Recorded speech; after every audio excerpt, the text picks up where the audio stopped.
Every Sunday night, I forgot my book over here, y'all. Excuse me. Every Sunday night, we are in a study in the book of Revelation. And I am trying to relate to you, before we go into the lesson, some of the culture about the first century. We're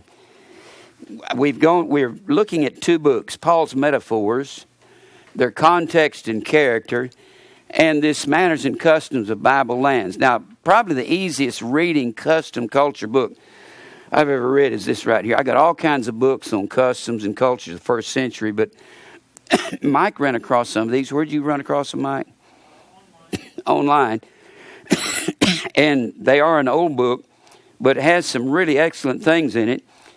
And I like this on Paul's Metaphors. This guy did some really good research. I particularly like the part where he talked about one I covered last week, where he says whenever a certain flood or some catastrophe was moving into a city, they would always take two street people aside and they would put them in some kind of little imprisonment, and they kept them as a sacrifice to the gods. And whenever some plague would come or some storm or some natural disaster would come, these were called pharmacons. We get our word pharmacy from this, and or pharmacist. And they would take them out whenever this plague would come, and they would throw them in the river, appease the gods, and therefore they would cure the people, and they were a cure for the people, and that's what a pharmacist is. So it's amazing what we don't know about Scripture, and that's the same word as sorcery. In fact, I need to tell our pharmacist we're going to throw him in the river, and that way I'll be cured permanently. Yeah, probably. All right, now I'm reading out of this about life in the city, and I'm reading, I don't believe I've read to you about the foundation. We've read about the pharmacon, and we've read about fire in their cities, and the refuse in the cities, and how that the buildings were built real close together, and Rome was filled with such squalor, and it stunk so bad, and they didn't have any kind of a good waste management, and a lot of times they just throw their waste out. Usually the poor lived on the top floor and the rich lived down on the bottom. And all these houses are built together, and they're real narrow streets, and they're made of wood, and they didn't have any good foundations. And if you didn't want to walk all the way down to get rid of your chamber pot, you just throw it out the window, and you better not be down below when it came out. But and they said that you could smell Rome for miles away before you got to it. It just stunk to the high heavens. Well, why people want to go to Rome, I don't know. But that's kind of like, why do you want to go to the big city? It stinks with sin in our day and time. And, of course, you can go down on Broadway, and you can go down on Jefferson and some of these poor areas, and it will stink down there at times. And that's because they don't, it's not so much the people. They don't care about the poor to keep them up like they do the rich and the wealthy. But let me read to you a little bit about foundations in the first century. And then we'll get on with the lesson. I'm trying to do this to help you to understand the culture, the language, the Greek language in the first century, the Hebrew language of the ancient world, and the Jewish culture in the first century, their vocations and so forth. But let me read to you something about foundations, because the Bible says much about foundations. Evidence relating to the Roman insulae shows that the ground plan in the insulae was where the poor lived. We would call them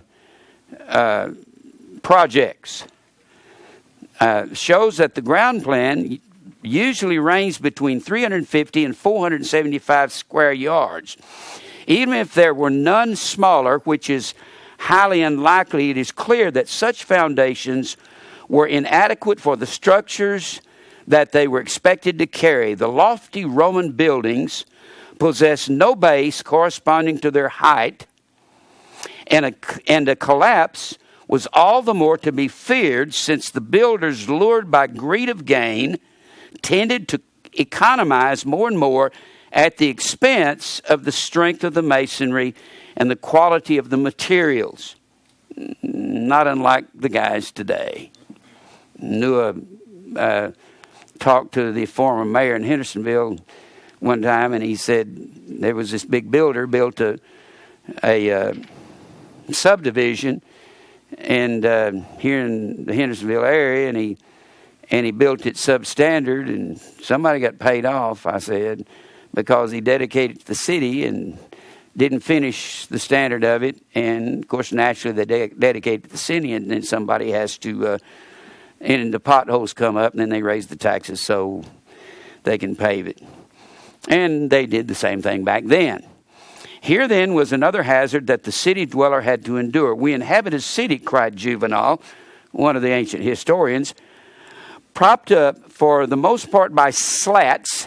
That's the way their buildings a lot of times were propped up. Not a bunch of big marble edifices like we see in these old movies about Rome. Yes, they're official buildings and the statues, but the buildings were made out of wood and they were propped up by slats half the time, and the foundation wasn't deep.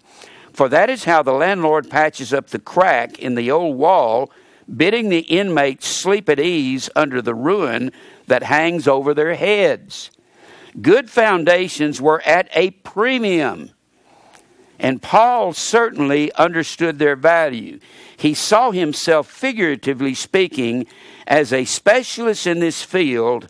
I laid a foundation, he says, as an expert builder, and someone else is building on it there in 1 Corinthians 3 and 10. He says, I lay the foundation, and then someone else comes and builds on top of it.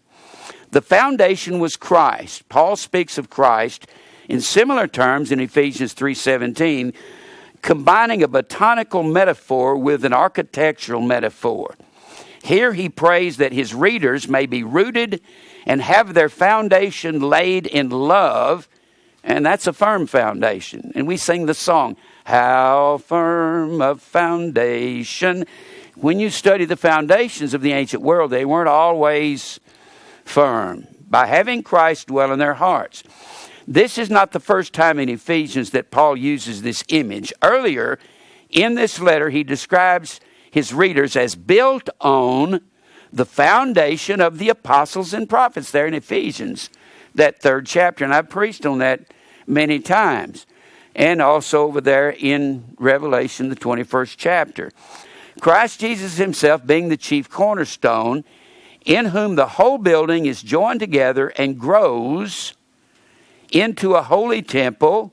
These verses furnish a striking example of how one word seems to set off a train of thought in Paul's mind. He speaks of the household in verse 19, and suddenly the house itself seems to rise before him from the foundation to the roof, and then transforms itself into a temple. This flight of fancy is not without its exegetical problems. For example, what precisely does he see as the foundation?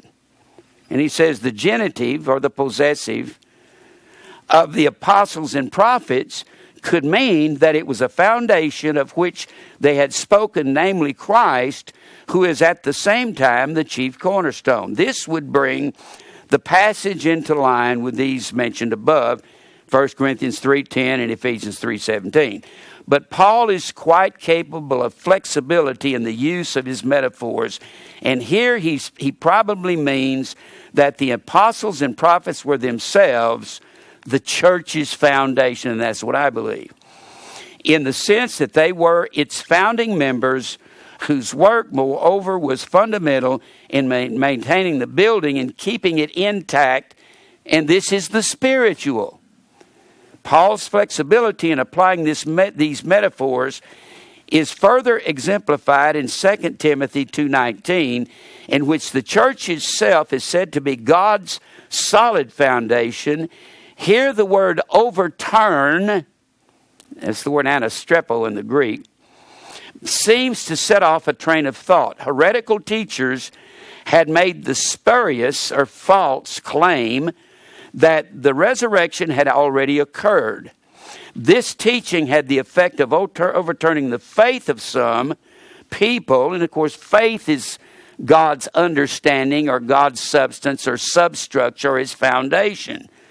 Yet, says Paul, God's solid foundation stands sure. That's what the scripture says there in 2 Timothy 2. That the foundation of the Lord standeth sure. And then he says, whatever else may have had in mind in using this image, he is certainly asserting God's ownership of building and his own conviction that God will ensure that his church remains standing. And God's church will stand. And I keep telling people, stand on the truth. Stand on the foundation of God. Not stand against your wife or against your husband, against your family, but stand on Christ. Stand for the truth, not against your family, but stand for truth. Your family will separate from you when we teach predestination in Christmas. You won't have to separate from them. And is kept in good order despite the loss of some members. The emphasis of the passage is on the faithfulness of God, who put his seal on his people. Now I'm going to come back next week and finish this. Well, he begins to talk about the mark and the seal and the inscription. And the scripture says that the foundation, well, let's look at it. Look at that in 2 Timothy. When Paul talks about foundations being sure or being firm, in that day and time, that was something they all understood because, like Mr. Williams said, their foundation was very, very wobbly. They had to prop the walls up when they started to fall down. And that's probably why we don't see a lot of the ruins of the ancient world. They were built poorly, much of them. And he says here in verse 19 of 2 Timothy, the 2nd chapter, nevertheless, the foundation of God standeth sure. The word sure is the word stereos, S-T-E-R-E-O-S. It means to establish, and we get the word that means to be mature from that. It standeth sure, having this seal. The Lord knoweth them that are his. There's predestination. And let everyone that nameth the name of Christ depart from iniquity. This, and we're founded upon the foundation of God. Now, I'm going to come back to this next week and read some more of this on foundations. Now, in fact, we're talking about the seal of God in the book of Revelation. I have taken a kind of a rest from Revelation. I'm still not finished with the 7 churches, but I've gone to the book of Ezekiel, and I'm teaching Revelation. Well, I'm still in Revelation / Ezekiel. That's where we are. Now, all my life, I didn't know what the book of Revelation was about until I began to study when I was a young preacher. And then when I was a kid, I didn't know what Ezekiel was about. I didn't have any idea what this is about. Of course, Revelation is written around 96 A.D.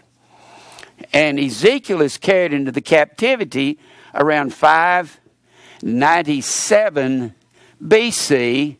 That's in the second deportation. The first deportation under Nebuchadnezzar was in 605 B.C. And then the final total destruction of Jerusalem was in 586 B.C. Now, what's so amazing is Ezekiel bears out, we're talking about the seal of God, the seal and the mark, the seal of the mark of the beast, and the mark of Christ, and we've already concluded some things. Of course, Revelation is the word apo, K-A-L-U-P-S-I-S, apocalypsis. It comes from apo and kalypto, And apo means a removal, and kalupto means cover. It means a removal of the cover. Now, the way you remove the cover in Revelation, you go to the Old Testament and you study the Word of God. God's method of removing the cover from the eyes of you and I, having a veil over our eyes, is to go to the Old Testament, and to reveal the New Testament is to take off the cover, and that is what truth is. The New Testament, or Revelation, is, you find all your answers in the Old Testament. You get into the first chapter, you get into verse 20, Revelation 1:20. The Bible, you find the 7 candlesticks, and you find the 7 angels, or the 7 stars in the right hand of Christ. Well, verse 20 is a glossary for the whole book. It gets you started and helps you understand, because the Scripture says that when we see the 7 candlesticks, which is a Jewish thing, out of the book of Exodus, we see the 7 candlesticks. The Bible says, and the 7 stars in the right hand of Christ, that the 7 stars are the 7 angels of the 7 churches, and the 7 candlesticks are the 7 churches. And of course, you have to define the word 7. Sheba is the word 7 in the Hebrew. And since this is a Jewish book, Sheba is the word 7. We use the Jewish word, and it comes from the same root word as Shabbat, meaning to take an oath to God, or to make a promise to God, or to complete oneself, to complete or to seven oneself. And I keep reminding you that Peter said in 1 Peter 1:5, give all diligence, add to your faith, and he names 7 things. And our faith has to be increased, because in Luke the 17th chapter, the apostles come to Jesus and say, Lord, increase our faith. And he tells us how we do that by adding these 7 things, and that takes a lifetime when you add virtue and knowledge and temperance and patience and so forth, all the way down through agape and brotherly kindness and long-suffering. When you go through all of this, that's a lifetime of being sevened. Well, that's the first chapter we see. That's Jewish. And if you go over to, of course, that makes the 2nd and 3rd chapter Jewish, because that's a description of those 7 churches, letters to them. And then you get to Revelation 4, and you find the throne of God, the throne surrounded by a rainbow. And rainbow is the word iris, and the iris of the eye was a wheel and a wheel, wheel and a wheel. And the Bible says that we are the pupil of God's eye, and we've learned that the wheel and the wheel, that's how the war chariots, the Babylonian war chariots, were a wheel inside of a wheel. I'm not going to go into that right now. And you find that the throne of God was the Ark of the Covenant, and now the throne is our hearts, because he sprinkles our hearts instead of a literal ark. And you find you go in here and you find in the 4th chapter, you find the brazen sea, or the glassy sea, where the women had to bring their looking glasses to make the sea. You've got the sea, and this goes on and on, all the way through the book of Revelation. And we're getting down here to the 7th chapter, Revelation 7, and we're talking about the seal of God in the foreheads of the saints.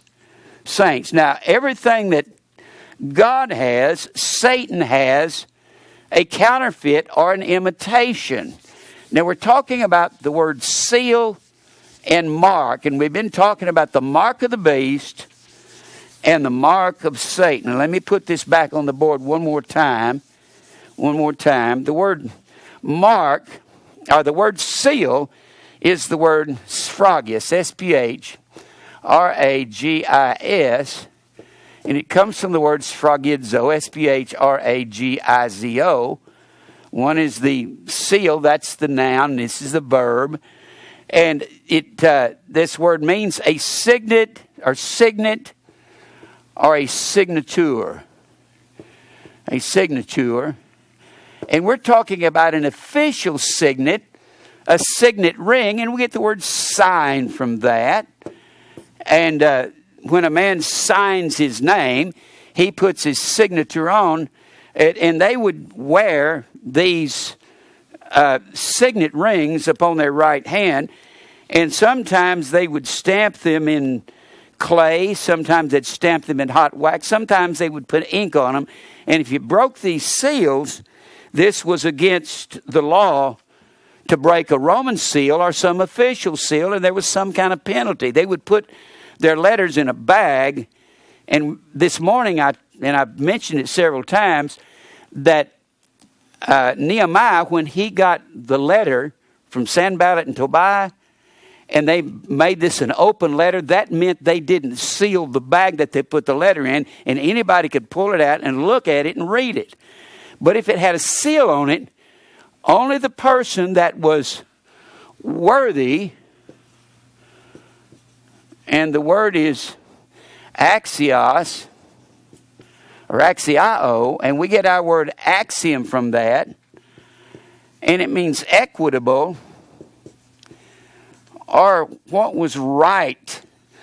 Only a person who was legally qualified to open one of these seals could open it. You just couldn't go opening if you opened a Roman government seal, you could go to jail, or you could actually be executed for opening a seal. And when we see Jesus we see Christ in the 3rd chapter, and they're looking for someone to open this 7-seal book in the 5th chapter.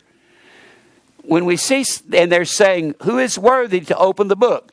Who has the legal right to break these seals? And that's what the entire book of Revelation is about. Now, I believe that the book is the Word of God written in our hearts, because this little book is said in the 5th chapter of Revelation to be kept inside the ark. What was inside the ark was the law. The law was written on tables of stone back then, and now the law is written on fleshy tables of our hearts. I believe the little book that only Christ is worthy to open is in our hearts. And that's why all these songs they write, and these preachers get up and say, we'll go cast our crowns before Jesus' feet. First of all, that's not what Revelation the 4th chapter says. Revelation the 4th chapter says that these elders that are around the throne, that they will cast their crowns at the feet of Jesus. Well, it's amazing is that the elders that were around the throne, which was the ark of the covenant, the only ones that were allowed to minister around the throne of God were high priests. High priests. And there were 24 families. This is the 24 elders. There were 24 families, sons of Ithamar and Eleazar, the 2 surviving sons of Aaron. And out of these 2, all of the high priests came, and they had 24 sons between them. So the elders that ministered around the throne of the Old Testament, they wore upon their heads, there from Exodus, the 28th chapter, they wore upon their heads golden mitres. They had a cloth type thing they tied around. They had a golden plate on their head. It was a crown of gold. And what it's saying is they go cast their crowns at the feet of Jesus, because upon the crowns of the high priest it said holiness to the Lord.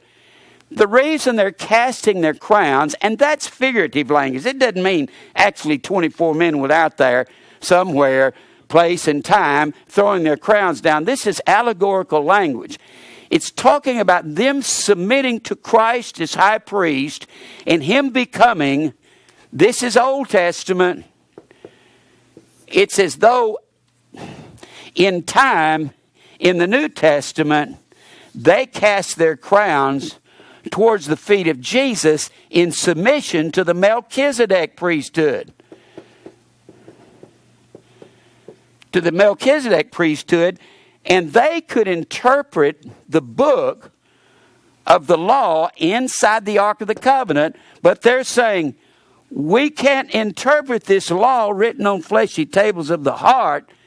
We need another high priest for that.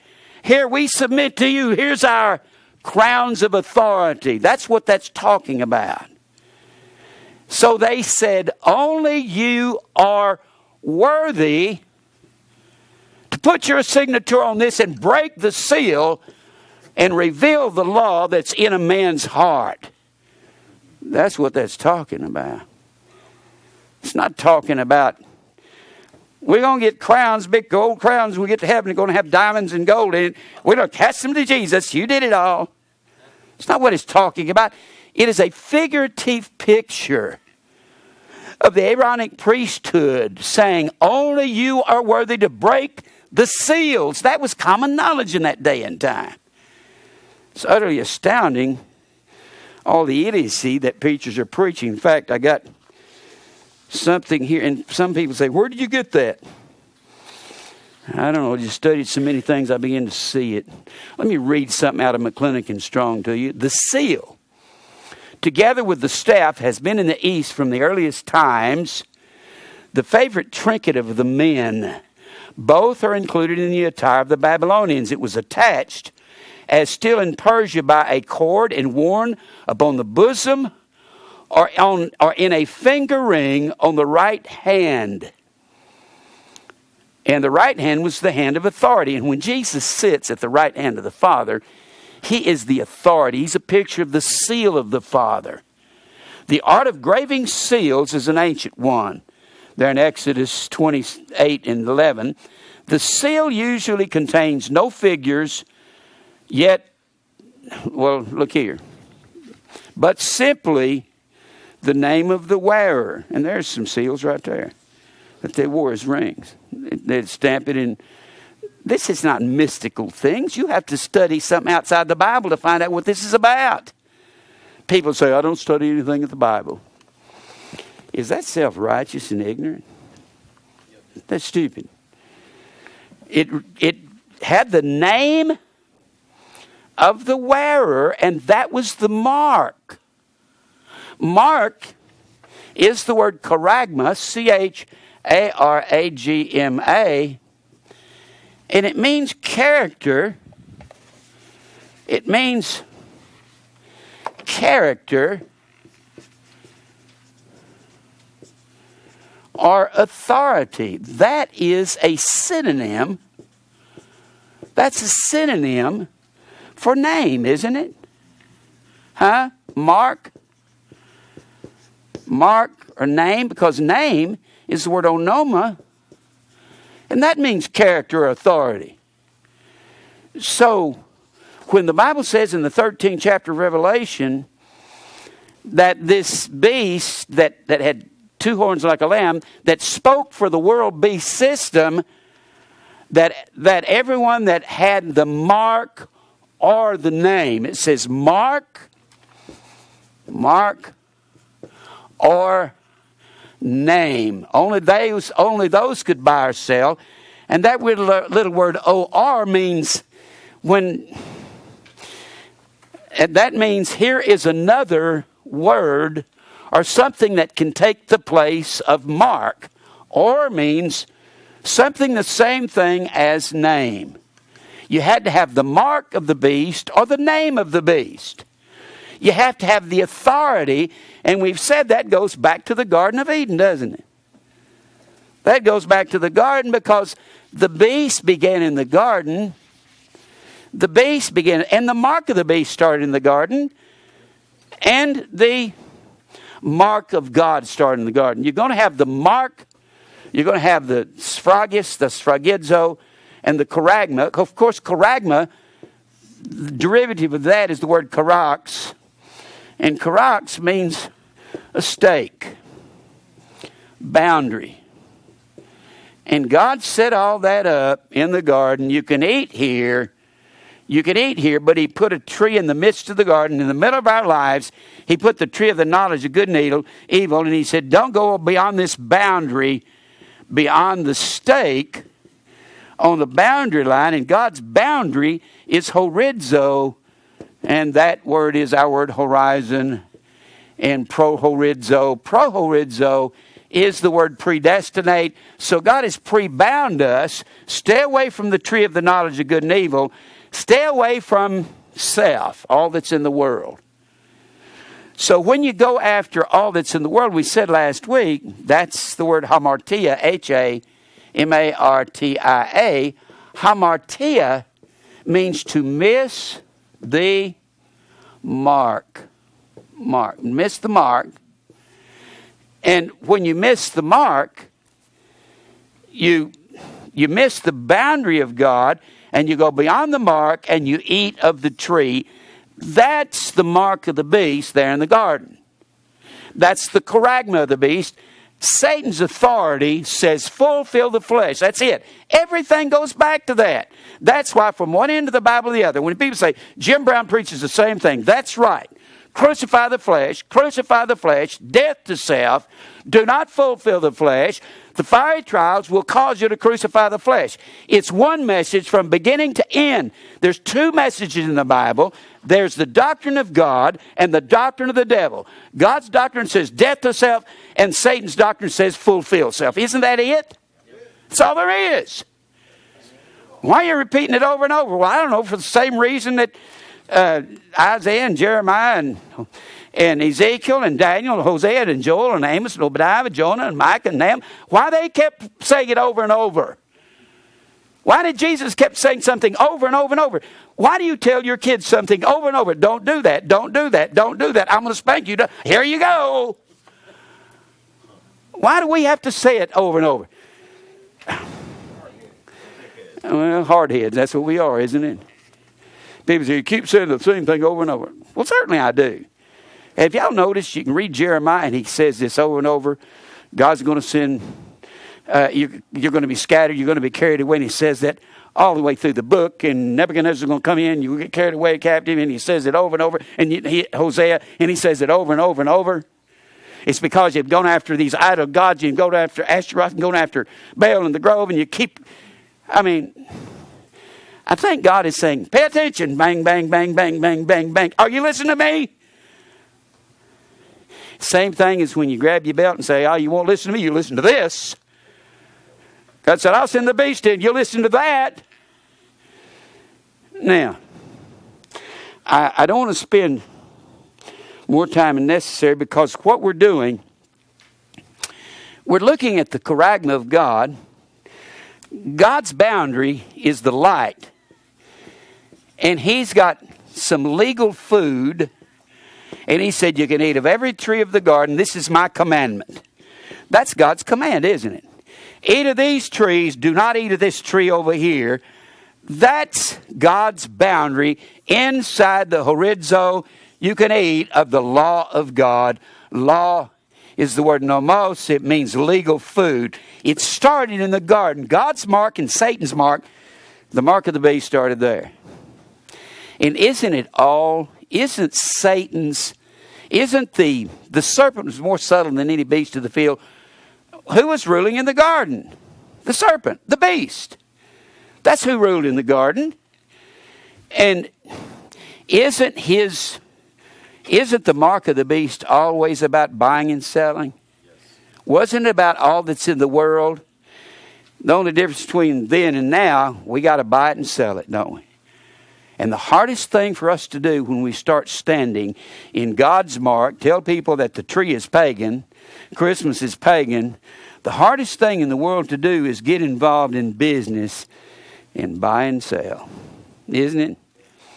You guys that work for yourselves and you did work for somebody else, and you start telling them Christmas is pagan, and we've got so many people that have come here and they'll say, and they'll call them into their office and say, you can't do that. Oh, I got to tell you what Jerry Depron called me. And he said, of course, Jerry preaches to everybody on the job. And he kept preaching to somebody in this grocery store down there in White Castle, Louisiana. And this one woman kept saying, I don't want to hear that blankety blank. And she's cussing, and she's about 38 or 39, he said. I don't want to hear about Christmas. If you keep doing that, I'm going to go in here and tell the boss. And Jerry said he's wandered around, and he said break time come, and he knew that she was headed up to the boss. And said he went up there to set things straight about what he said. And he went in there, and she had fell on the floor with a heart attack. And they had to rush her to the hospital. She went to tell on him. Yeah, that would be scary, wouldn't it? Yes, it would. Just before she got to start saying, he's out there blankety blank saying, and she goes, fuck. I don't think she died, but she probably thought about that. She might be elect. That may be the way God has of talking to his people. Yeah. How about this? Now, what we're doing, let's go back over to Ezekiel. I'm not going to review everything, but this is not something that everybody grabs. Where's the mark of the beast? Well, it's not a computer chip in your hand. Because God's mark, we've already discussed that over in all the slaves back in the ancient world, and we are slaves of God. When Paul said, I, Paul, a servant of Jesus Christ, we look at that and think, servant, well, he's a servant. Servants get paid, don't they? The word is not servant. The word is doulos. D-O-U-L-O-S.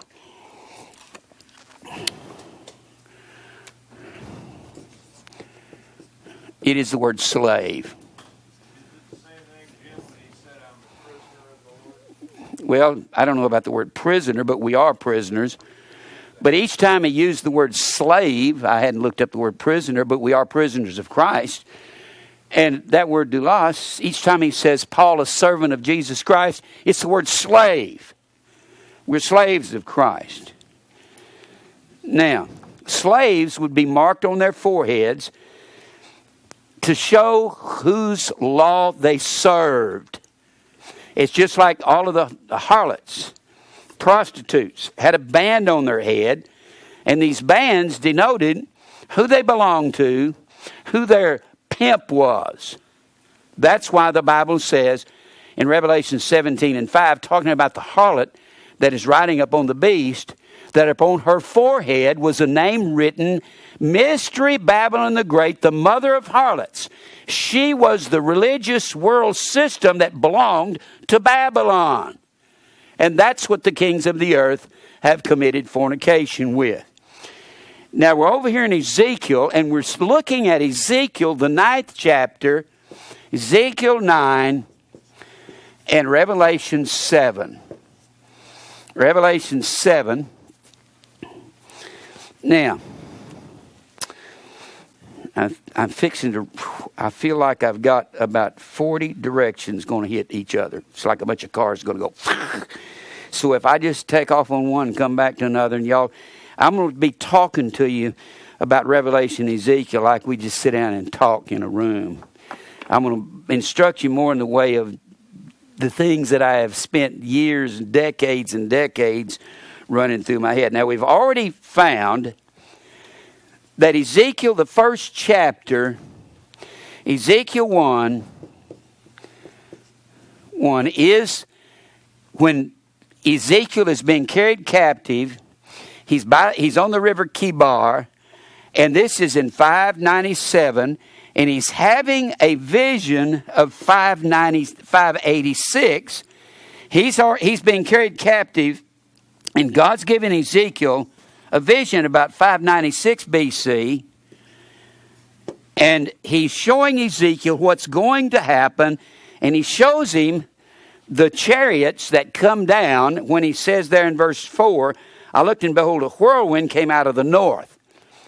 Anytime you see something and it has an ominous approach, like some real darkness about it, and it says something's coming from the north against Israel, always when you see it came out of the north, it's talking about when Israel's enemies attacked them, they always had to come from the north, because all of this area here, this crescent, this is called the Fertile Crescent, Fertile is where they show the green, and when you see the brown on the map, that's all desert.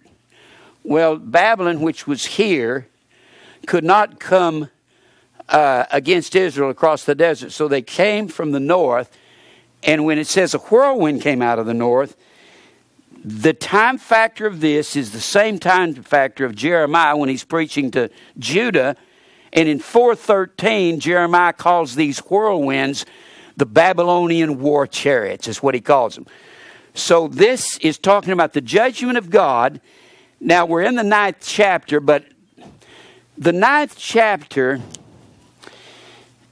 chapter 1 through 9, chapter 1 through 9 is all about this time period and this judgment that God is bringing against Judah, southern Judah. This is the demise of southern Judah.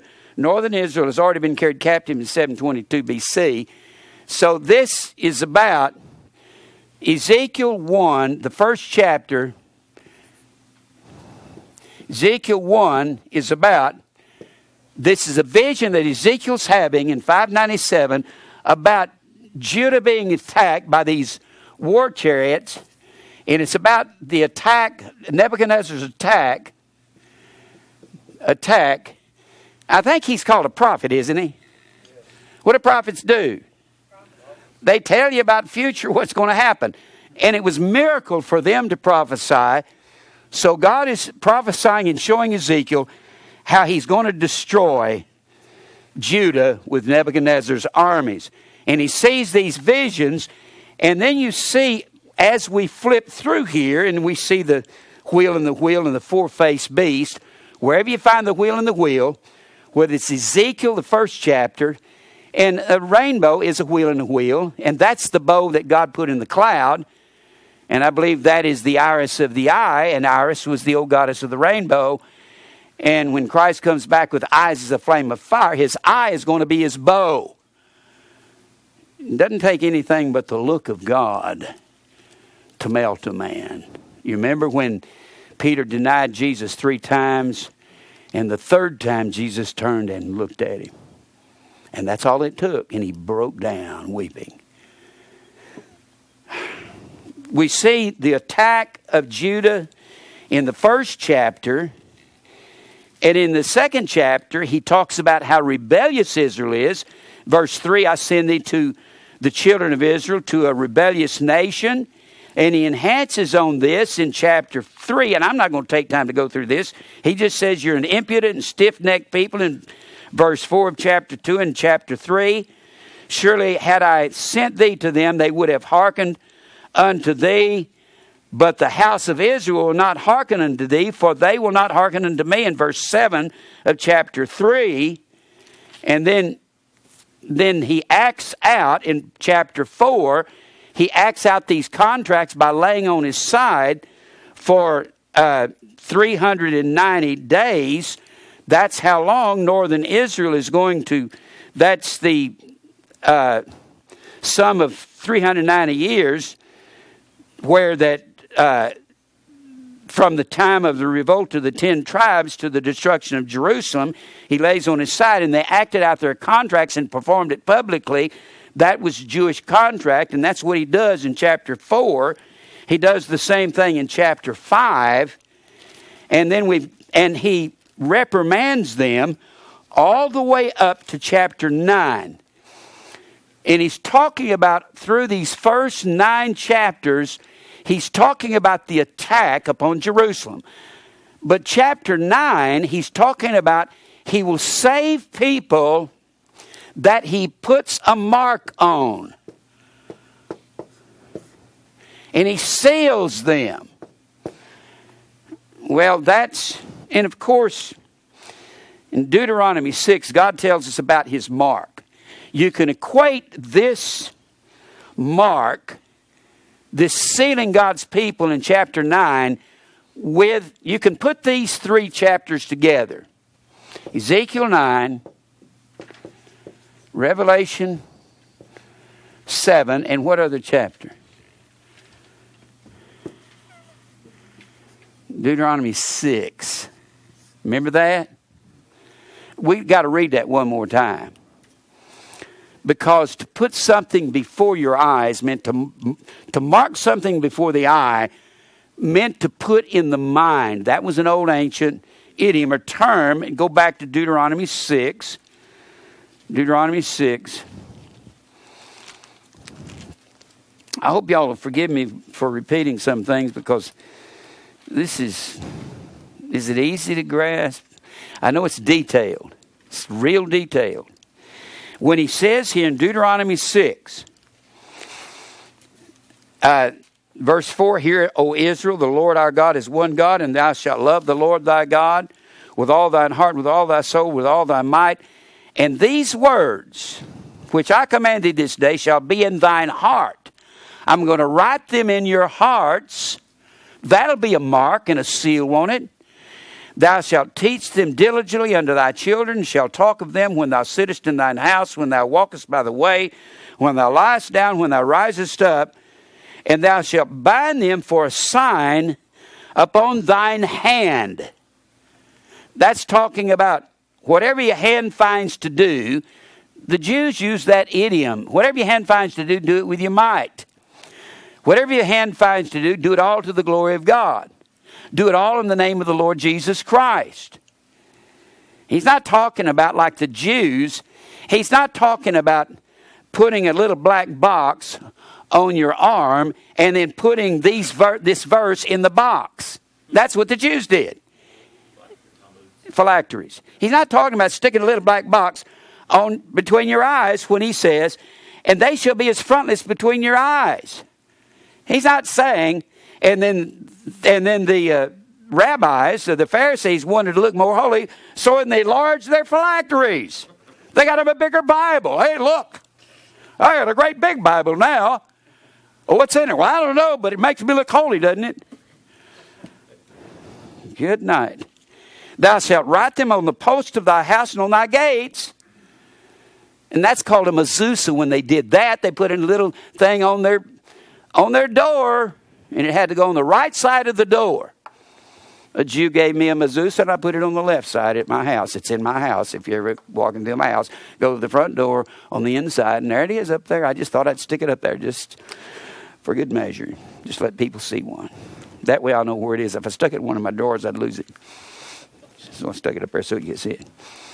"And it shall be when the Lord thy God shall have brought thee in the land which he sware unto thy fathers, to Abraham, to Isaac, to Jacob, to give thee great and goodly cities which thou buildest not." And he's saying, I'm going to prosper you.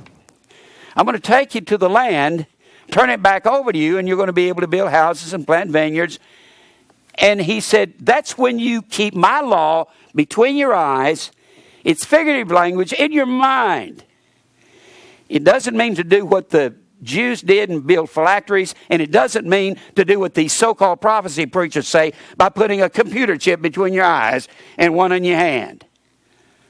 It's talking about the law of God. The same thing as pray without ceasing. Well, it is. It's continually being the law of God. It's to have the Word of God in your mind, to study the book, to have the words here. That's why whenever we're taken before magistrates, we don't need to have to think about what we'll say. It doesn't mean, don't ever read your Bible. I'll teach you what to say before you get before a magistrate, like some Pentecostal. And you don't say that. The way you'll know what to say is you study the book. It has to be between your eyes. That means, that's an old ancient term that means in the mind. That's what it means. Shh. Somebody turn off. All right. Now let's go back to Ezekiel. Now when God is destroying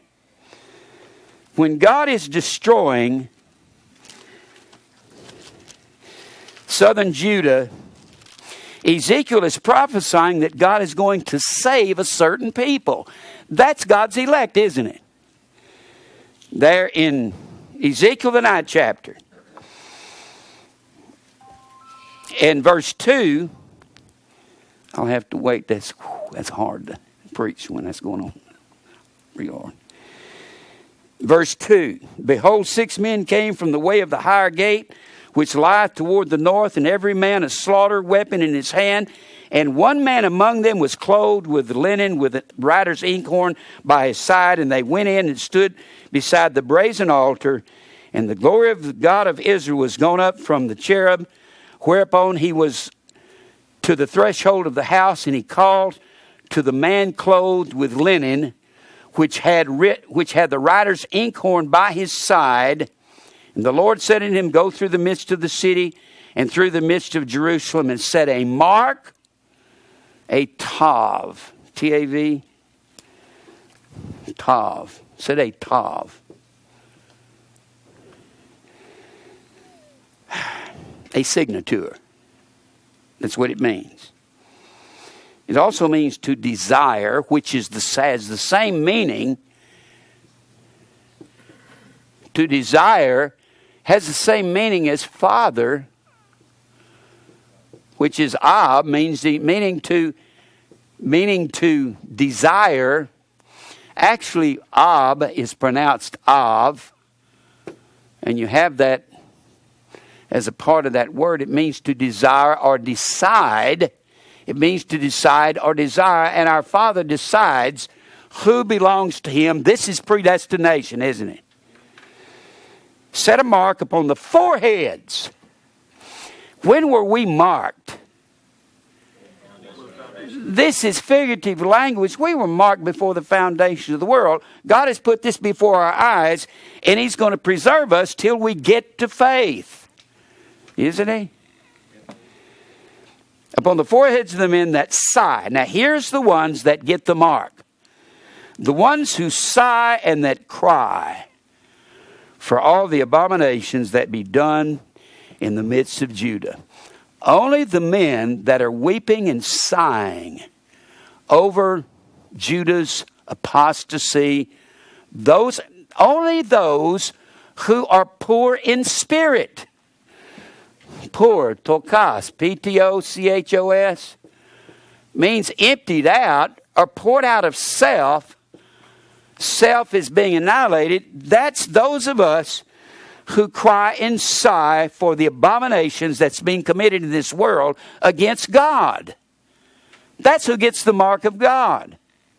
The ones who get the mark of the beast, who ones go after self and they don't have the mark of God. You either have, and this is, boy, and I've had, you know how many people I've said, well, Jim, what if somebody during the tribulation forces me to have this computer chip put in my hand? Does that mean I have to die and go to hell? No. First of all, I don't believe that. It's like I said, computer chips are way outdated. We got something called DNA now. And everybody could be put on record and your DNA can be recorded, and that's a greater guarantee. What if you had the mark of the beast and send somebody come along with a pocket knife and said, I'm going to go buy something, and they took yours out? Does that mean you're saved all of a sudden? Is that silly? And to the others he said in mine hearing, Go ye after him through the city and smite, and let not your eye spare, neither have ye pity, slay utterly old and young and maids and little children and women, but come not near any man upon whom is the signature of God. It has the same meaning. That word tav has the same meaning as this word sphragidzo, and it's the mark of God. It's the character. God's character is His authority. When you see the mark and you see the seal, they are basically connected. Because when you see the seal of God on a man or his signature, he has the authority of God, or God's mark in him, doesn't he? He's got God's boundary, and he's going to keep the law of God. The mark would be like the law of God in our minds. That's what it's like. And he says, begin. Now, but here's what's amazing. He says, when you're going to go out and kill people, I want you to start at my sanctuary. And why is he saying that? Well, we have to begin at the house of God, and you got 25 men having a sunrise service in verse 16 of chapter 8, the previous chapter. He's saying judgment does begin at the house of God. Whose house are we? So he says, I want you to start by killing those guys over there worshiping the sun right before the temple of Israel. There in verse 16, there's 25 men with their backs toward the temple of the Lord and their face toward the east, and they worship the sun toward the east. They're not sighing for these abominations. Now, I want us to go back over here to Revelation 7th chapter. This is what he's talking about. I didn't finish reading this on the seal. Maybe I'll read some on another day. I got too many things to get to. All right. Let's go back to Revelation. This stuff, it just intertwines. I hope I can stay on the subject. Now, look at Revelation 7. We're seeing...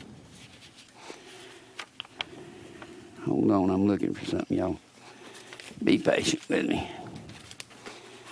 Now, what we're seeing here, we're seeing in the 7th chapter, we see the mark. Now, what this was talking about in the Old Testament, it was talking about a literal mark. It's talking about a literal mark on people, because this was literal Israel, and literal Babylon was going over here to destroy literal Israel. And God is telling the angel, mark the ones who are weeping over the abominations, and they're sighing over the abominations. And you touch, this is figurative language. It's like that language when the Lord said, who will be an evil spirit and speak and go into the mouths of the prophets of Ahab.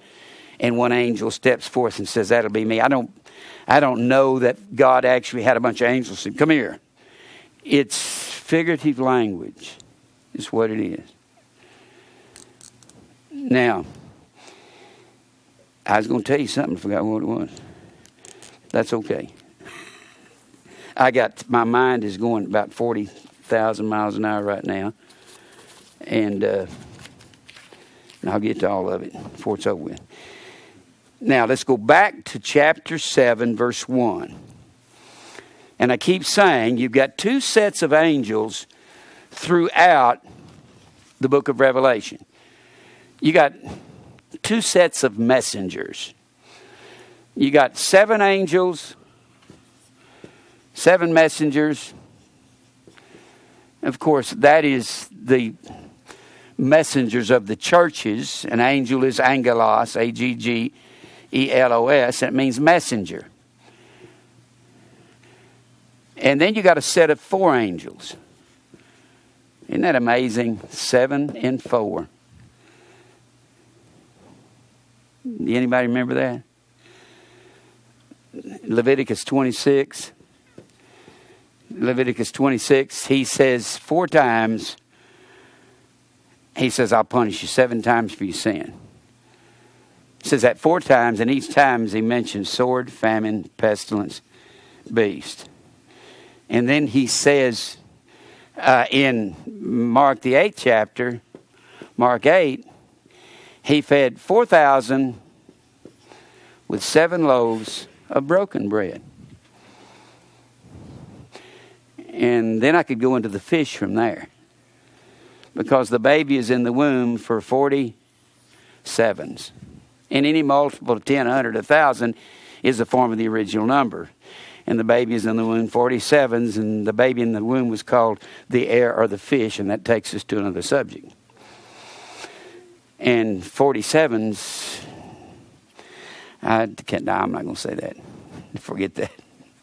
Well, that's how many electrons there are in sodium and chloride put together. And sodium chloride is salt, and we're the salt of the earth. And let's forget that for right now, okay? Yeah, it's amazing.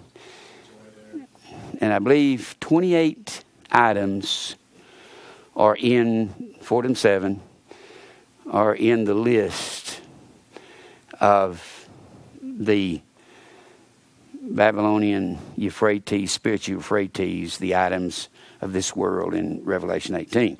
4 and 7 always goes together, just like 11 and 2 does. I don't have time to go into that. And 12 is the number of the complete church, and 7 is the number of the refined church.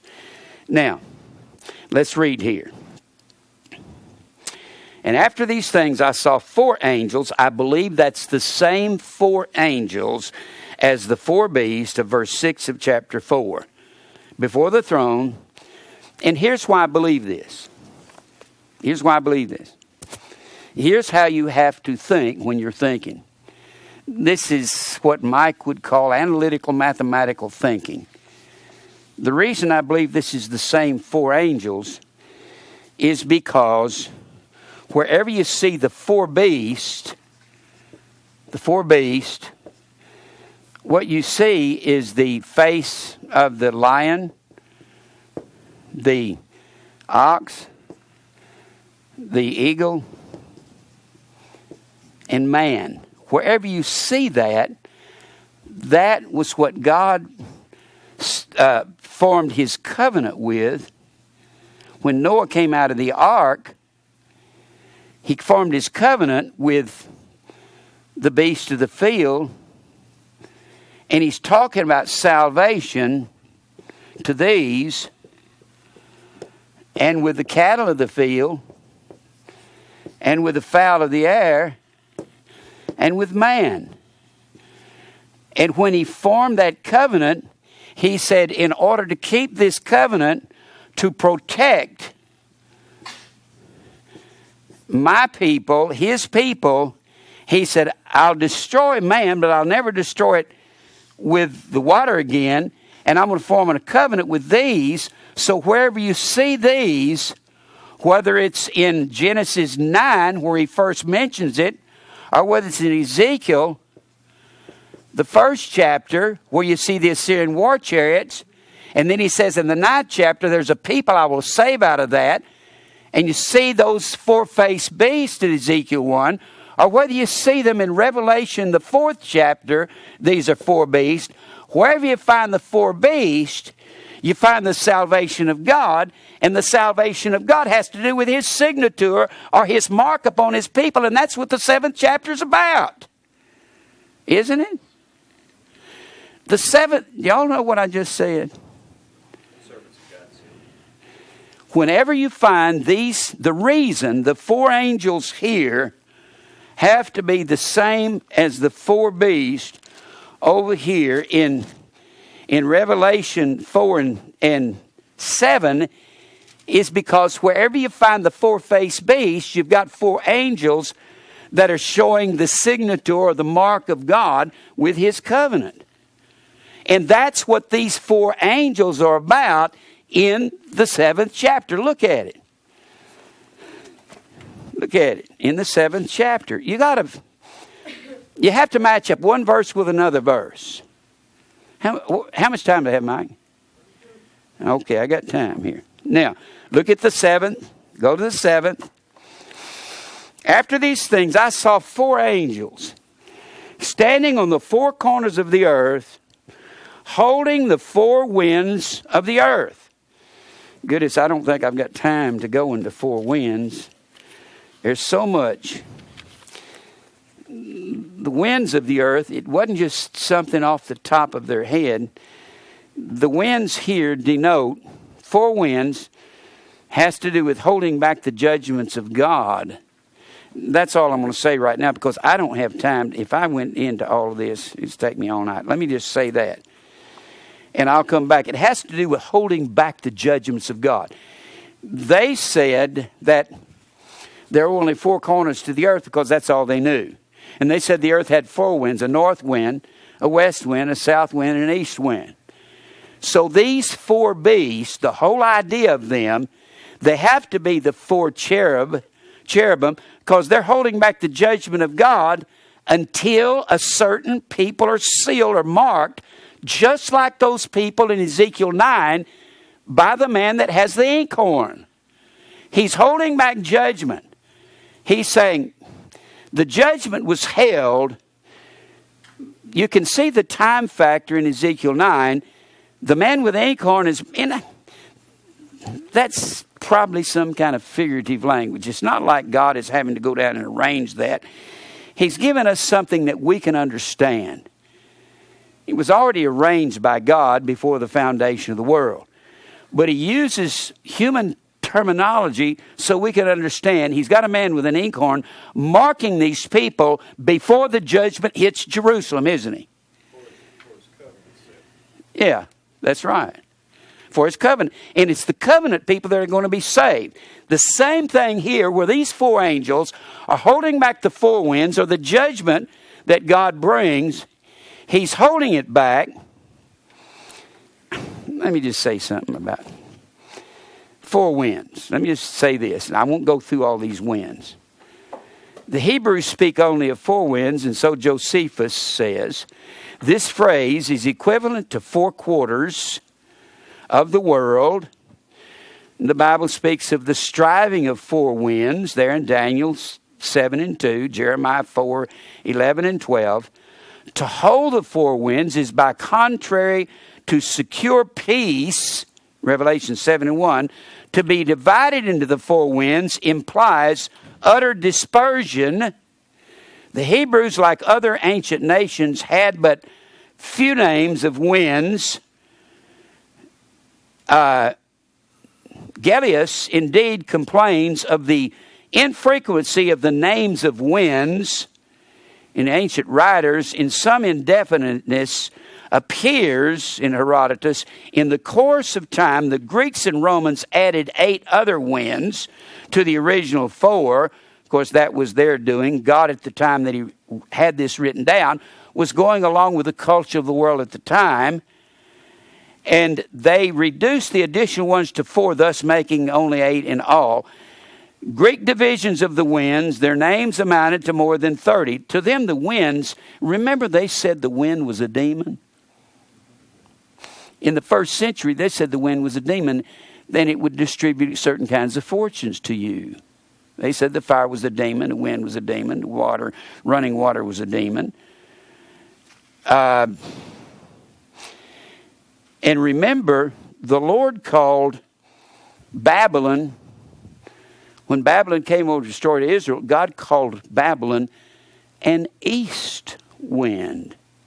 And Babylon was equated, what's amazing is they were Gentiles, weren't they? Huh? And the word Gentile in the Hebrew is goyim. And it means a flight of locusts. And locusts were said by all the writers I've read that they were blown into Israel by the east winds. So Gentile means flight of locusts. And they came and stripped Israel of the bread, and the literal locusts came in and stripped Israel. And we can't go into locusts, and that's in the scorpions, and that's another story, isn't it? I just thought I'd read a little bit about the 4 winds, and it's got so much in here on the winds. Let me see here. The Hebrews had no single terms indicating the relative velocity of the air in motion, like our words breeze, gale, etc. Such gradations they express by some additional word as great wind. Nor have we any single word indicating destructive effects of the wind like their verbs. Our metaphorical use of the word storm comes nearest. They spoke of wrathful winds, avenging wind, stormy wind. Let me read something else to you. The Hebrew word is used metaphorically for divine judgments. So if they're holding back the 4 winds, they're holding back divine judgment. A whirlwind out of the north denotes the invasion from Babylon. I didn't know they had that in there. It is used as a simile for complete and sudden destruction in Proverbs 1:27, and for the most rapid motion, wheels of war chariots like whirlwinds. I've already said that. And let me read something to you out of Hastings, out of the section called Disposal of the Dead. Death and disposal of the dead. In common with other Semitic races, the Babylonians regarded the present life as incomparably superior to that beyond the grave. For the Sumerian period, we have no direct statement concerning their burial customs, their sacrifices to the dead, their communion meals with the souls of the dead. They had Mass for the dead. They had Christ Mass. The word employed by the Babylonians for the soul is the rush of wind. How about a rushing mighty wind?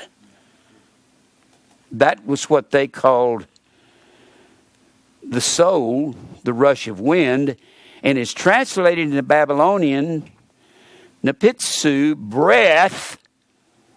Well, that's what the Holy Spirit is. Spirit is the word pneuma, means breath. And they called it a rushing mighty wind. And why would God say that to the Jews, give a Babylonian saying to the Jews in Acts 2? They were in Babylon since 586 BC. They knew all the Babylonian terminology. They had Babylonian Pharisees, didn't they? They would know that. That was a Babylonian saying. Rushing mighty wind. It wasn't a Pentecostal saying. And it meant breath. All right. Now, let's go back over here to chapter 7. After these things, I saw four angels standing on the four corners of the earth, holding the four winds of the earth, or destruction, that the wind should not blow on the earth, nor the sea, nor on any tree. It's not talking about hurricanes, and it's not talking about tornadoes. The beast was called a wind, wasn't it? Well, it has to be the wind, because this is going to equate with what's going to destroy there. You have to, how can I say this? I got to keep this in mind. My mind's going 100 dozen miles an hour right now. Now,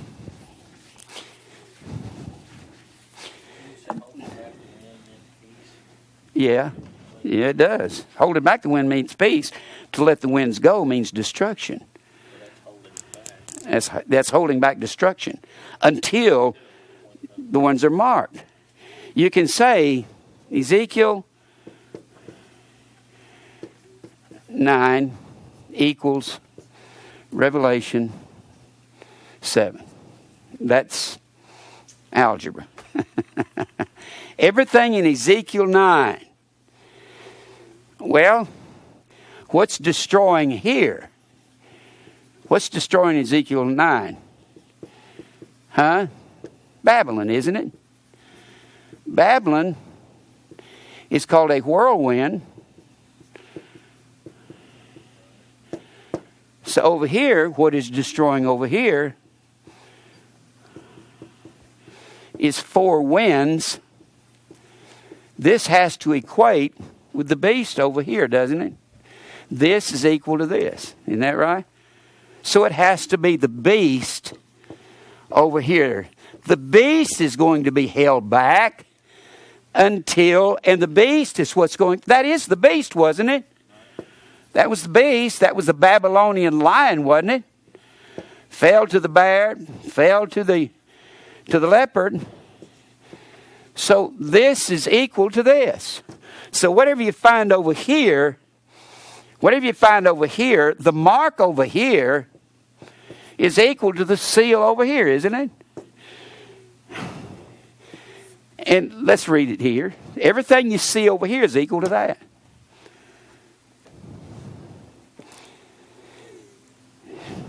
Mike told one of his algebra professors, he said, I learned to teach algebra from my pastor. What was it he said to you, Mike? Ask him if I was a Baptist.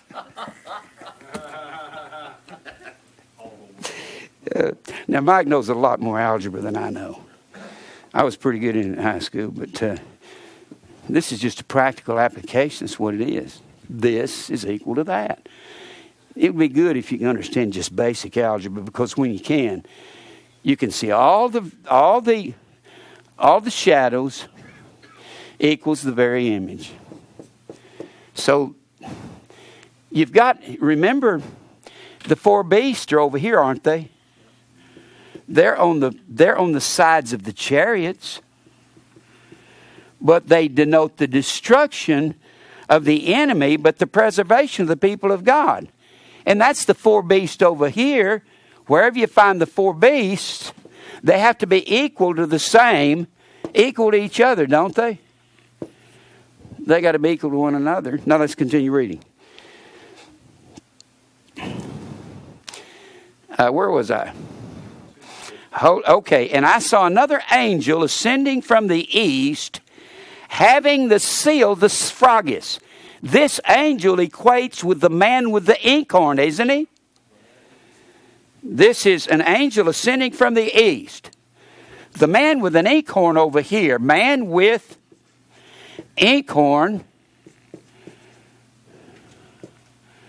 he equals the angel ascending from the east. Right? Isn't that true? Because he places the mark over here on a literal group, and there were some people saved from Nebuchadnezzar at the destruction. There were people who submitted to Nebuchadnezzar and people who bowed to him and went into captivity with him. And Jeremiah said, if you'll bow to Nebuchadnezzar, everything will be okay. But if you run away, you're going to die. And I saw another angel ascending from the east, having the seal of the living God, and he cried with a loud voice to the four angels, to whom it was given to hurt the earth and the sea, saying, hurt not the earth, neither the sea, nor the trees. This goes back to, this matches up with the scorpions, over in chapter 9, verse 4, scorpios,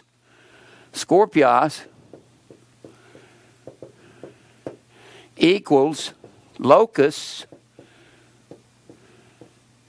Because scorpios is the word scorpion, and the verb form is scorpidzo, and that means to scatter. And Jesus said, the hireling does not care for the sheep.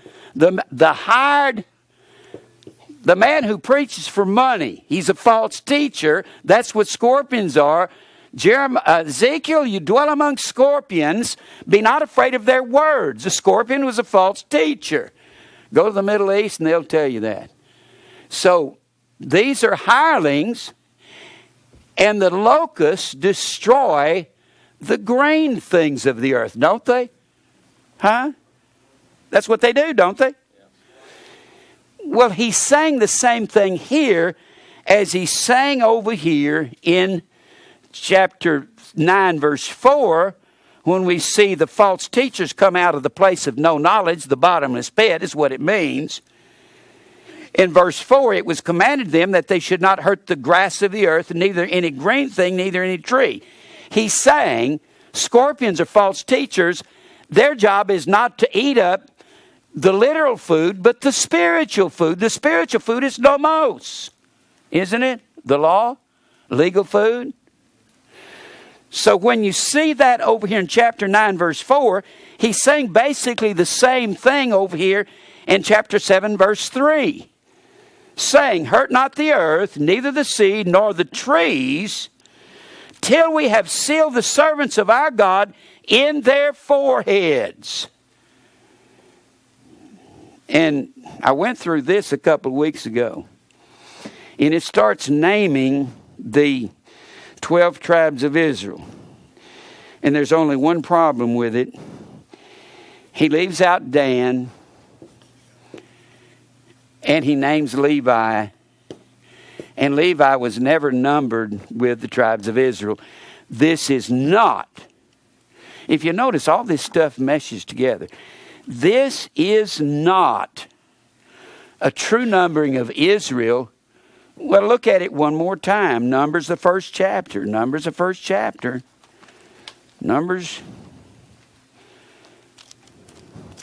This is the 144,000. Now, why he left out, and I've wrestled with this for years. I do not have all the answers. Numbers chapter 1. I don't have all the answers. I don't know why he left out Dan. And some people will say, well, he left out Dan because they were so wicked and filled with idolatry. You mean more than the rest of Israel when God destroyed them for 2,600 years? No. Nobody was more wicked than all of Israel. All of Judah. Not because Dan was more evil than everybody else. That's ridiculous. I mean, how wicked can you be when God says, I'm going to destroy the whole nation, take the whole nation to captivity for 2,600 years? I'm going to have you killed by the millions. Chapter 1, I went to Leviticus, y'all excuse me. Chapter 1, and you cannot number them together. Chapter 1 and verse 47. He names all the tribes of Israel and numbers them, and he says in verse 47, but the Levites, after their tribe of their fathers, were not numbered among the rest of the tribes. For the Lord had spoken unto Moses, saying, only thou shalt not number the tribe of Levi, neither take the sum of them among the children of Israel. Never number them with Israel. That cannot possibly, and give just one more verse here in 3, in 41.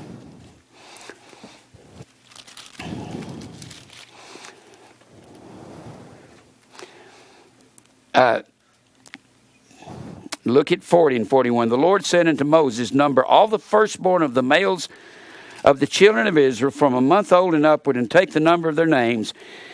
And thou shalt take the Levites for me, that's the thirdborn, instead of all the firstborn. Remember, we have been predestined to conform to the image of Christ, that we be the firstborn.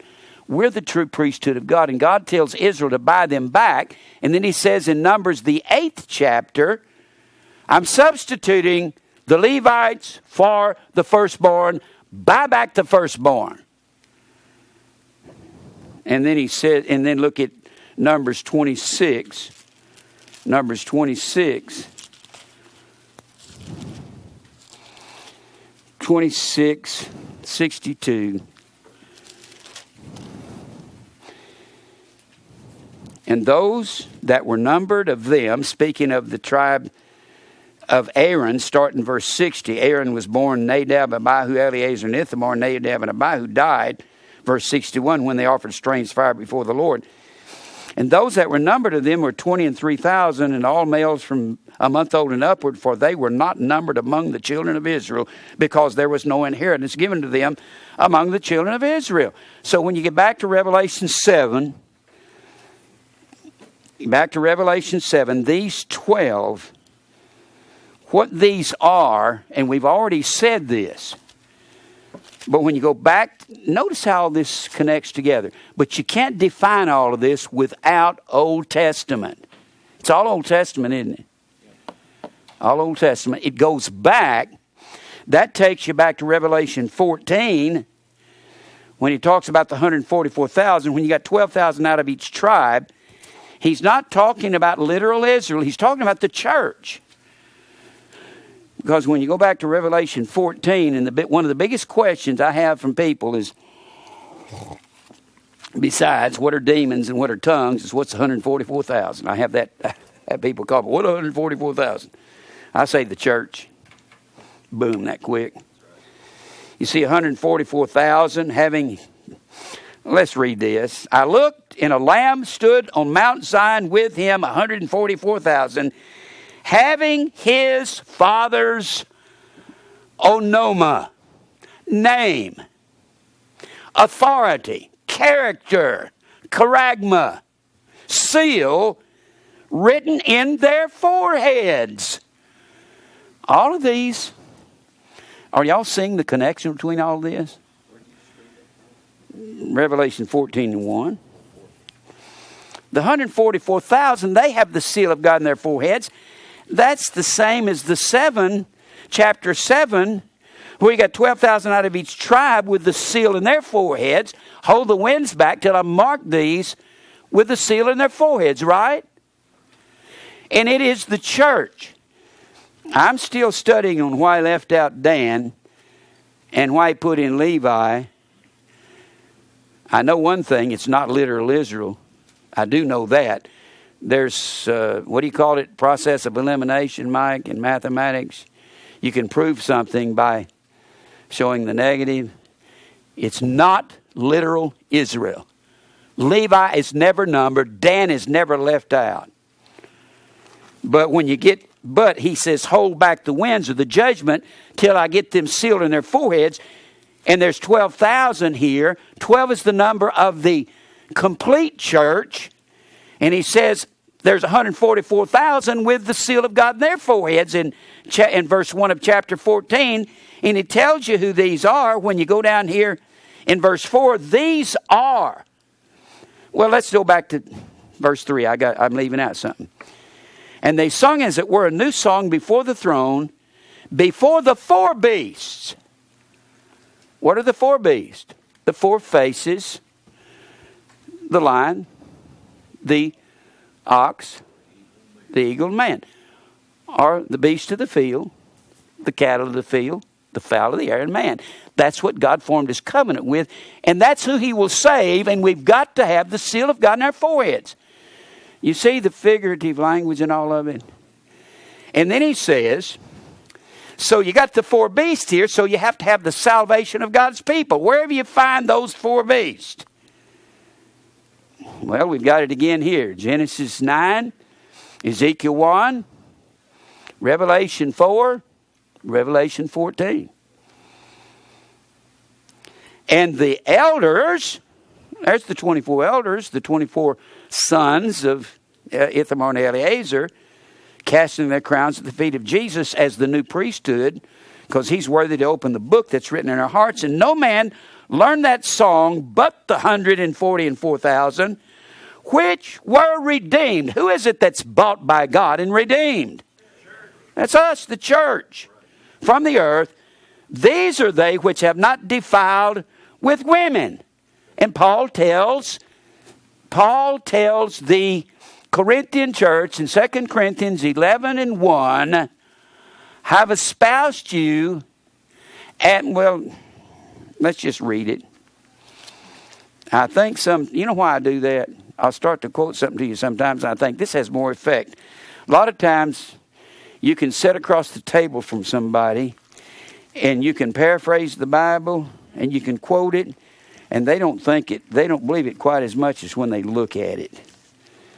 Did you know that? I always have people look at the Bible. He says, would to God you bear with me in my folly. 2 Corinthians 11:1, indeed bear with me. For I am jealous over you with a godly jealousy, for I have espoused you to one husband, that I may present you as a chaste virgin to Christ. So he says here in Revelation 14 and 4, these are they which are virgins. That's what he's saying. Who have not defiled with women. He's not talking about literal men that's never slept with a woman. That's not what it's talking about. We are virgins, haven't we? Aren't we? That's what we are. We're not defiled with the world. And that's the inner man, isn't it? He cannot sin because he's born of God. 1 John 3 and 9. Do I have any time, Mike? Okay. For they are virgins. And Christ is going to present us as a chaste virgin. These are. Does that tell you who the 144,000 are? When somebody says, who are the 144,000? Well, there's a verse over there in the 14th chapter of Revelation says, these are. Here he'll tell you who they are. These are they which follow the Lamb. Akoloutheo. Jesus said, follow me, akoloutheo. Matthew, do we follow Jesus? Are we in the same way with? Akoloutheo means to be in the same way with.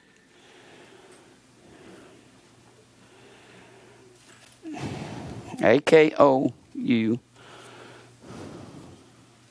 A-K-O. L-O-U-T-H-E-O. A-K-O. L-O-U-T-H-E-O. Follow. Be in the same way with, the narrow way. We follow the Lamb where he goes. Take up your cross and follow me. These are they which follow the Lamb whithersoever he goeth. These were redeemed from among men being's not in the text, but it's implied because it says, the first fruits unto God and to the Lamb. The first fruits of the body was called the firstborn that came out of a woman's womb. And they said that baby opened the womb. And they called it the first fruit or the firstborn. First fruit and firstborn are one and the same. James 1:18, of his own will begat he us that we might be a kind of first fruits. Whom he did foreknow, he also did predestinate to be conformed to the image of his Son, that we be the firstborn. So we're the true priesthood of God, aren't we? Boy, and you can't explain firstborn there in Romans 8:29 unless you understand the priesthood of the Old Testament. Levi wasn't numbered with them. And the firstborn was bought back. And they had to pay that half shekel to buy him back. And in their mouth was found no guile, no trickery. God cleans us up, doesn't he? And he cleans up the inner man. And the inner man has no trickery, no dolos, D-O-L-O-S, no trickery, without fault before the throne of God. And the throne of God is the Ark of the Covenant, isn't it? And that's our hearts. Now, back over here to Revelation 7. Can we see how all this ties together? And I can't tie it all together all at once. Now, I hadn't got time to even get started on one of these directions. Let me just... how much time do I have? 4 minutes. I wanted to get down here into... Next week I'll come into the great multitude. This is who this is. That's who the... 12 is the number of the complete church, isn't it? Well, let me just give you this in John 6. I got about 10 things I want to give you at once. John 6. John 6 chapter 12. I could go all night on this, but I'd probably collapse after a bit. Now, John 6.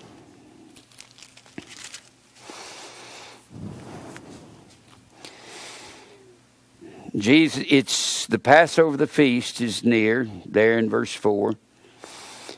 And verse 5, Jesus then lifted up his eyes and saw a great company come unto him, and he saith unto Philip, whence shall we buy bread that we may eat? And this he said to prove him, for he himself knew what he would do. Jesus knew what he was going to do. Philip answered and said, 200 pennyworth. Penny is a denarius. That's a day's wages that would buy enough food for one person. So they got enough for 200 people. That's how much money they've got. 200 pennyworth of bread is not sufficient for them, that every one of them may take a little. One of his disciples answered, Simon Peter's brother, said unto him, there is a lad here with 5 barley loaves and 2 small fishes, but what are they among so many? And Jesus said, make the men sit down. Now there was much grass in the place, so the men sat down in number about 5,000. They never numbered the women back then and the children. So there could have been as many as 20,000 here. And Jesus took the loaves, and when he had given thanks, he distributed to the disciples, and disciples to them that were set down, and likewise of the fishes as much as they would. When they were filled, he said unto his disciples, gather up the fragments that remain, that nothing be lost. Therefore they gathered them together and filled 12 baskets of bread. 12. 12 is the number that none would be lost. That's the complete church, isn't it? The 144,000, 12 times 12. With the fragments of 5 barley loaves which remained over and above them that had eaten. Now he's in the same context of Scripture when he says in verse 37, all that the Father giveth me shall come to me. And him that cometh unto me I will in no wise cast out. For I came down from heaven not to do mine own will, but the will of him that sent me. And this is the Father's will which hath sent me, that of all which he hath given me, which is the 12, 12 out of each tribe, 12 apostles. 12 is the number of the complete church. I should lose nothing. That's the same I should lose nothing as verse 12, so that nothing would be lost. 12 baskets full of bread. And we, the church, 1 Corinthians 10:17, we being many are one bread and one body. And that's us. That's the church. That's the 144,000. It is figurative language, isn't it? I'm out of time, ain't I? Now, we're going to stay on this mark of, we're going to get more into the mark and the seal of the beast. If you'll notice, mark and name go together. It's a man's character, is what he is. Well, let's pray. Father, we thank you for truth, for your word. Help us to continue. Open this book to us. Let us see your truth. Lord, I feel like there's so little time left. I know there is in my life. Even if you give me 20 more years, that's not much time. God, continue to open this book to me. Let me see it. Let your sheep here see it as they study. Reveal it, but Lord, you can't reveal it if we don't study. No more than the math teacher can reveal it if the student doesn't study. As we study, give us a desire to study like we've never had before. It seems that time is short. The world doesn't want your word and truth. God, open up doors that we can go through. Open up doors for this ministry that we can reach the elect out here and encourage those who think they're alone. Lord, that's the sadness of it. They think they're by themselves and alone. Let them know that they've got a family out here that loves them, cares about them. God, we will glorify you. I'll give you the glory. Give me the strength to do that. I will not take the glory. Cause us to take a stand even when men want to destroy us and kill us and annihilate us. And God will continue to praise you, and we can't do that unless we believe you do all things. And we'll give you the praise in Christ's name, amen.